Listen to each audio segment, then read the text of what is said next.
This is produced as part of the ongoing work on the website, thewaythetruthandthelife.net. Good morning. It's Monday, February 2nd, 2011. I'm going to show you the number of visitors to the website. It uses frames, so it's not found by the search engines. So it's people being referred directly to it, and it embarrasses me that there's such a lack of completeness and just simple errors that would distract a person from entering in and entering their experience into the framework and seeing their own experience more clearly, or seeing how the framework needs to be revised because their experience adds insight that doesn't exist in my work. There's much that I'm thankful for. Wonderful home meeting with testimonies yesterday and fellowship at a private home with 4 of us to have a more in-depth conversation.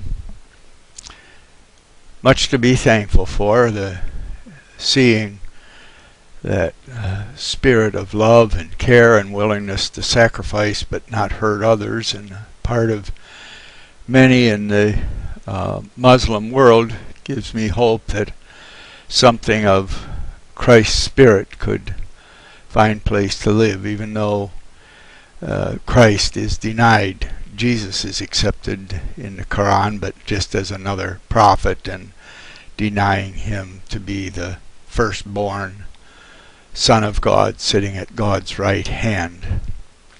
Anyway, I started working on the website, and I'm working in details and trying to get things organized. There's so much information. I've got somewhere in the order of 100,000 different images and files that are being organized here, and I lose sight of the overview using my logical detail brain for what I'm working on, and I looked at the overview a bit and found 2 identical videos being presented, one under preference and the other under introduction, and other things like this. That is, you begin to look at this website. Please be patient. It's a work in progress. I've spent about 10 years working on it now, and much of it is disorganized because the more I do, the more insight I have in gestalt formation, that is, forming a picture out of experience. And that is my desire, not to give you experience, but to help you organize your own personal experience. One of the most detrimental things we have is learning by book learning rather than reality. The books are a description of reality.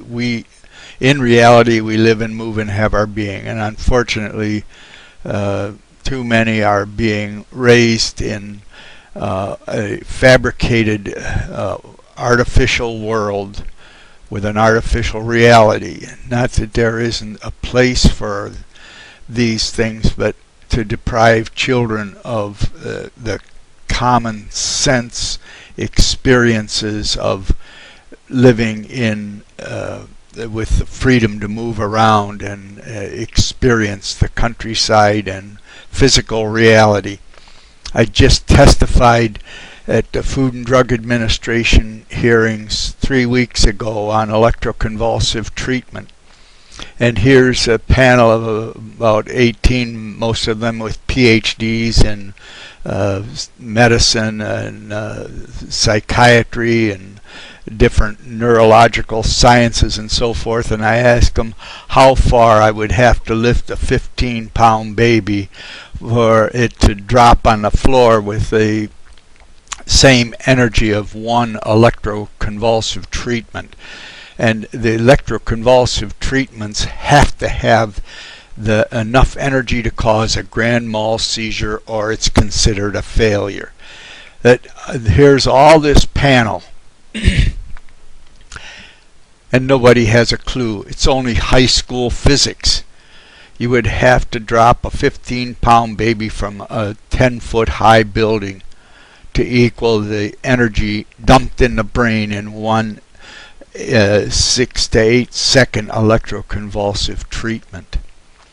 They might get $1,000 for it, and it might take a person who is suicidal and make them forget who they are or what they were going to do for a month or so.